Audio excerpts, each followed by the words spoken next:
Next, we define hazard. Hazard is any phenomenon that has the potential to cause disruption or damage to people and their environment.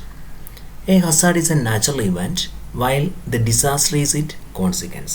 ഇതൊരു ഹസാഡിനകത്തു നിന്നുണ്ടാകുന്ന ഒരു പരിണിത impact ആയിട്ടാണ് നമ്മൾ എന്താ പറയുക പരിണിത ഫലമായിട്ടാണ് നമ്മൾ ഡിസാസ്റ്ററിനെ കുറിച്ച് പറയുന്നത്. ഹസാഡ് എന്ന് പറയുന്നതും ഡിസാസ്റ്റർ എന്ന് പറയുന്നതും രണ്ട് ടൈംസാണ്. ഹസാഡ് മൂലമാണ് ഡിസാസ്റ്റർ ഉണ്ടാകുന്നത്. ഹസാഡിൻ്റെ ഒരു ഇമ്പാക്റ്റ് അല്ലെങ്കിൽ കോൺസിക്വൻസ് ആയിട്ടാണ് ഡിസാസ്റ്ററിനെ കൺസിഡർ ചെയ്യുന്നത്. A hazard is A perceived natural event which threaten both life and property. A disaster is a realization of this hazard. According to John Vitto, he defined a disaster is a realization of a hazard. When hazard involve elements of risk, vulnerabilities and capacities, they can turn into disaster.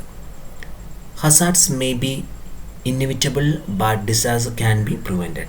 ഹസാഡിനെ നമുക്ക് തടയാൻ കഴിയില്ലെങ്കിലും ദുരന്തങ്ങളെ അതുമൂലമുണ്ടാകുന്ന ദുരന്തങ്ങളെ നമുക്ക് തടയാൻ പറ്റും. There are different definitions for hazards and different definition for disaster also. ഏതെങ്കിലും ഒരു നല്ല ഡെഫിനിഷൻ ഞാൻ തന്നിരിക്കുന്ന ബുക്കിൽ നോക്കിയിട്ട് നിങ്ങൾക്ക് അതിൻ്റെ ഡെഫിനിഷൻസ് എഴുതി ഒരു നോട്ടായിട്ട് പ്രിപ്പയർ ചെയ്ത് വയ്ക്കുക. Next we going to deal with type of disasters. Disaster can be classified mainly into two groups, that is natural disasters and man-made disasters. Natural disaster means the occurrence of disaster is due to natural reasons. And second one, that is a man-made disaster, the causative factor is a man or human beings. അതായത് മനുഷ്യനിർമ്മിതമായ അപകടങ്ങളെയും ദുരന്തങ്ങളെയൊക്കെയാണ് നമ്മൾ man-made disaster എന്ന് പറയുന്നതും പ്രകൃതിയാൽ തന്നെ ഉണ്ടാകുന്ന കാറ്റ്, മഴ അങ്ങനെയുള്ള പ്രശ്നങ്ങൾ മൂലമുണ്ടാകുന്ന ഡിസാസ്റ്ററിനെ നമ്മൾ നാച്ചുറൽ ഡിസാസ്റ്റർ എന്നും പറയും. Natural disaster including meteorological disasters, topographical disasters, environmental disaster. കാലാവസ്ഥാപരമായത്, ടോപ്പോഗ്രാഫി, എലിവേഷൻ, പാരിസ്ഥിതികമായിട്ടുണ്ടാകും. അത് തന്നെ വിവിധ ഘട്ടങ്ങളിലും വിവിധ തരങ്ങളുമായിട്ടുള്ള നാച്ചുറൽ ഡിസാസ്റ്റേഴ്സ് ഉണ്ട്. അത് നമ്മൾ ഇനി വരുന്ന സ്ലൈഡുകളിൽ കൂടുതൽ ഡീറ്റെയിൽഡായിട്ട് പഠിക്കുന്നതായിരിക്കും. Man-made disaster is classified into technological disasters, industrial accidents, security related issues. Technological എന്ന് പറഞ്ഞു കഴിഞ്ഞാൽ ടെക്നിക്കലായിട്ടുണ്ടാകുന്ന ഒരു പൈപ്പ് പൊട്ടിത്തെറിക്കുക, അങ്ങനെ ഗ്യാസ് ലൈന് പൊട്ടിത്തെറിക്കുക. ഇൻഡസ്ട്രിയൽ ആക്സിഡൻറ്റ് എന്ന് പറഞ്ഞാൽ ഇപ്പം ആന്ധ്രാപ്രദേശിലെ LGയുടെ പ്ലാന്റ് ലീക്കേജ് ഉണ്ടായി, കുറേ ആളുകൾ മരിച്ചു, കുറേ ആളുകൾക്ക് ബുദ്ധിമുട്ടുണ്ടായി. അങ്ങനെയുള്ള തരത്തിലുള്ള ഭോപ്പാൽ ഗ്യാസ് ട്രാജഡി, അങ്ങനെയുള്ള ഇഷ്യൂസൊക്കെയാണ് മാൻമെയ്ഡ് ഡിസാസ്റ്ററിൻ്റെ ഗ്രൂപ്പിൽ വരിക. Then security related means terrorism, war etcetera. അപ്പം പ്രധാനമായിട്ടും ഡിസാസ്റ്ററുകളെ നമ്മൾ രണ്ടായിട്ടാണ് തിരിക്കുക. നാച്ചുറൽ ഡിസാസ്റ്റർ എന്നും മാൻമെയ്ഡ് ഡിസാസ്റ്റർ എന്നും. നാച്ചുറൽ ഡിസാസ്റ്ററിൻ്റെ അകത്ത് meteorological disasters, topographical disaster and last one is environmental disaster. Manmade disaster എന്ന് പറയുന്നത് ടെക്നോളജിക്കൽ ഡിസാസ്റ്റർ ഉണ്ടാവാം, ഇൻഡസ്ട്രിയൽ ആക്സിഡൻസിനെല്ലാം അതിനകത്ത് വരുന്നു. Then security related issues. First we going to discuss about natural disasters. That is first one, meteorological disaster. Meteorological ഡിസാസ്റ്ററിനകത്ത് വിവിധ തരത്തിലുള്ള disaster ഉണ്ട്. ഒന്ന് ഫ്ലഡ് എന്ന് പറഞ്ഞാൽ നിങ്ങൾക്ക് അറിയാവുന്നതാണ്, വെള്ളപ്പൊക്കം. കേരളത്തിൽ 2018-ലും 2019-ലും ഫ്ലഡ് അഫക്റ്റ് ചെയ്തതാണ്. അപ്പോൾ അതിൻ്റെ ഇമ്പാക്റ്റ് എന്താണ്, എന്തൊക്കെയാണ് അതിൻ്റെ ലോസേജ്, അങ്ങനെയുള്ള കാര്യങ്ങളെല്ലാം നിങ്ങൾക്ക് അറിയാവുന്നതാണ്. Then tsunami. 2004 സുനാമി ജപ്പാനിൽ തീരങ്ങളിൽ, ഇന്ത്യൻ കേരള കോസ്റ്റുകളിലൊക്കെ സുനാമി അഫക്റ്റ് ചെയ്തതാണ്. Then cyclone, again hurricanes, typhoons.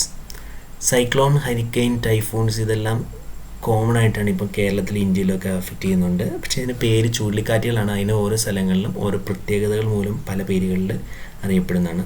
Then snow storms, blizzards, hail storm, മഞ്ഞ് വീഴ്ച, അങ്ങനെയുള്ള ഐസ് വീഴുന്നത്, അങ്ങനെയുള്ള കാര്യങ്ങളൊക്കെയാണ് ഈ ഹെയിൽ സ്റ്റോം, സ്നോ സ്റ്റോം ഇതിൻ്റെ അതെല്ലാം പറയപ്പെടുന്നത്. അപ്പം meteorological disaster including floods, tsunami, cyclone, hurricane, typhoon, snowstorm, blizzards, hail, etc. Then again it's including some type of drought, etc. including in this type of meteorological disaster. Next type of natural disaster group, that is a topographical disaster, including earthquake, volcanic eruption, landslides and avalanches, asteroids, limnic eruptions. ഇത് പ്രധാനപ്പെട്ട ടോപ്പോഗ്രാഫ്, ഒരു സ്ഥലത്തിൻ്റെ ഉയർച്ച താഴ്ചകളിലും എലിവേഷനും അടുത്ത plate tectonic, ഭൂമിയുടെ ബാഹ്യവും ആന്തരികവുമായ പ്രക്രിയകൾ മൂലമുണ്ടാകുന്ന പ്രതിഭാസങ്ങളൊക്കെ വരുന്നതാണ് topography. Topography means elevation of a disaster. അതായത് ഭൂമികുലുക്കം, അഗ്നിപർവ്വത സ്ഫോടനം, ലാൻഡ് സ്ലൈഡ്സ്, അവലാഞ്ചേഴ്സ്, മഞ്ഞുമലകൾ ഇടിഞ്ഞു വീഴുക, അങ്ങനെയുള്ള ഡിസാസ്റ്ററുകളൊക്കെയാണ് നാച്ചുറൽ ഡിസാസ്റ്ററിൻ്റെ ടോപ്പോഗ്രാഫിക് ഡിസാസ്റ്റേഴ്സിൻ്റെ അകത്ത് ഇൻക്ലൂഡ് ചെയ്യപ്പെട്ടിരിക്കുന്നത്. Next is the environmental disaster, പാരിസ്ഥിതികമായിട്ടുള്ള പ്രശ്നങ്ങൾ മൂലം ഉണ്ടാകുന്ന. That is first one is global warming, El Nino കൂടാതെ ലാനിനോ ഉണ്ട്, southern oscillation, ozone depletion due to UV radiation, then solar flare. ഓസോണിൻ്റെ ഡിപ്ലീഷൻ മൂലം UV റേഡിയേഷൻ ഭൂമി വരികയും അതുമൂലം ഉണ്ടാകുന്ന ഡിസാസ്റ്റേഴ്സ് ഉണ്ട്. എൽനിനോ ഉണ്ടാകുന്നുണ്ട്, ഗ്ലോബൽ കാലാവസ്ഥാ വ്യതിയാനങ്ങളൊക്കെ എല്ലാം ഉണ്ടാകുന്നത്, സോളാർ ഫ്ലെയർ. അങ്ങനെയുള്ള ഡിഫറെൻറ്റ് ടൈപ്പ് ഓഫ് നാച്ചുറൽ ഡിസാസ്റ്ററിനെ കുറിച്ചാണ് നമ്മളിനി 1 by 1 ആയിട്ട് ഡീറ്റെയിൽ ആയിട്ട് പഠിക്കാനായിട്ട് പോകുന്നത്. Next we going to deal with manmade disasters. Manmade ഡിസാസ്റ്ററിൻ്റെ അകത്ത് പ്രധാനമായിട്ടും വരുന്ന ഡിസാസ്റ്റേഴ്സ് എന്ന് പറയുന്നത് technological disasters, industrial disaster and warfare.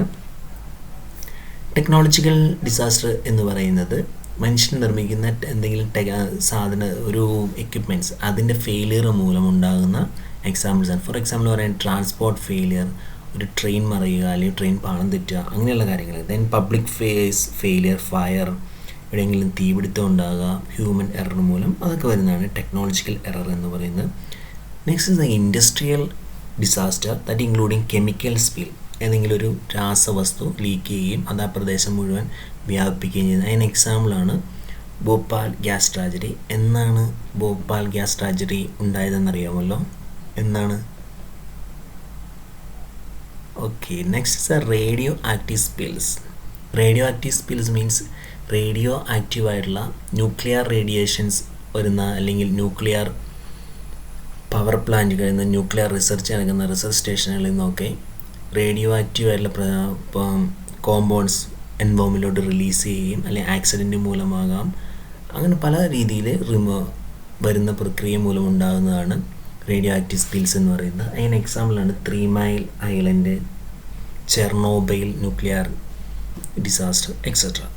Next is the warfare, that is including the warfare disaster including war, terrorism, internal conflict, civil unrest and CBRNE. That is terrorism എന്ന് പറയുന്നത് നിങ്ങൾക്കറിയാമെന്ന് പറഞ്ഞാൽ ഒരു രാജ്യം അല്ലെങ്കിൽ വേറെ രാജ്യത്തിൽ ചില പ്രത്യേക സംഘടനകൾ അങ്ങനെയുള്ള കാര്യങ്ങളൊക്കെ ഒരു രാജ്യത്തിന് വേണ്ടി ഇതിനെതിരെ പ്രവർത്തിക്കുന്നതാണ് ടെററിസം എന്ന് പറയുന്നത്. വാർ എന്ന് പറഞ്ഞാൽ 2 രാജ്യങ്ങൾ തമ്മിലുണ്ടാകുന്ന കോൺഫ്ലിക്റ്റുകൾ, കൂടാതെ ഒരു രാജ്യത്തിനകത്ത് തന്നെ വീണ്ടും ഉണ്ടാകുന്ന ഇൻറ്റേർണൽ കോൺഫ്ലിക്റ്റ്, ഇതെല്ലാമാണ് മാൻ-മെയ്ഡ് ഡിസാസ്റ്ററിൻ്റെ അകത്ത് വരുന്നത്. Then what are the different factors affecting A disaster എന്നുള്ളതാണ് അടുത്തത്. Mainly 2 type of factors that can be affected by any disaster, that is host factor, രണ്ടാമത്തത് environmental factor. Host factor including age, immunization status, degree of mobility and emotional stability. ഇപ്പം നിങ്ങൾ കേൾക്കുന്നതാണ് COVID-19 എന്ന് പറയുന്ന corona വൈറസിനെ കുറിച്ച്. അത് affect ചെയ്യുന്നത്, അതിൻ്റെ ഡെത്ത് റേറ്റ് എന്ന് പറയുന്നത് കൂടുതലും വരുന്നത് ഏജ് 60 അല്ലെങ്കിൽ 70 എബോവ് ആണെന്ന് പറയുന്നു. അപ്പോൾ അതുകൊണ്ടാണ് WHO അല്ലെങ്കിൽ ഇന്ത്യൻ മെഡിക്കൽ അസോസിയേഷൻ പറയുന്നത് 10 വയസ്സിന് താഴെയുള്ള കുട്ടികളും 60 വയസ്സിന് മുകളിലുള്ളവരും പുറത്തു പോകാതെ വീട്ടിൽ സേഫായിട്ടിരിക്കണം. അവർക്ക് ഇമ്മ്യൂണൈസേഷൻ സ്റ്റാറ്റസ് കുറവായിരിക്കും. അപ്പോൾ ഏജ് എന്ന് പറയുന്ന ഒരു ഹോസ്റ്റ് ഫാക്ടറായിട്ടാണ് കൺസിഡർ ചെയ്യുന്നത്. ദെൻ ഡിഗ്രി ഓഫ് മൊബിലിറ്റി, അതായത് നമ്മളിപ്പം ലോക്ക്ഡൗൺ ആയിരുന്നു, ലോക്ക്ഡൗൺ അതിൻ്റെ ഇമ്പാക്റ്റ് കുറയ്ക്കുമെന്നാണ് പറയുന്നത്. ഡിസാസ്റ്ററിൻ്റെ impact, that is a mobility will be restricted, that will be decrease the chance of a disaster.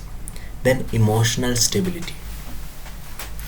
Second factor is the അപ്പം host factor including age, immobilization status, degree of mobility, emotional stability. Second is the environmental factor. Environmental factor including physical factors, chemical factors, biological factors, social factors, and physiological factors. Physical means the surrounding, chemical means nutrient, minerals, etc. Biological living, social means ഒരു സാമൂഹ്യമായ ചുറ്റുപാടും അങ്ങനെയുള്ള കാര്യങ്ങളൊക്കെ. Physiological factor means strength of the person or any object, അതിനാണ് physiology എന്ന് പറയുന്നത്. Then these are the main two factors, that is host factors and environmental factors.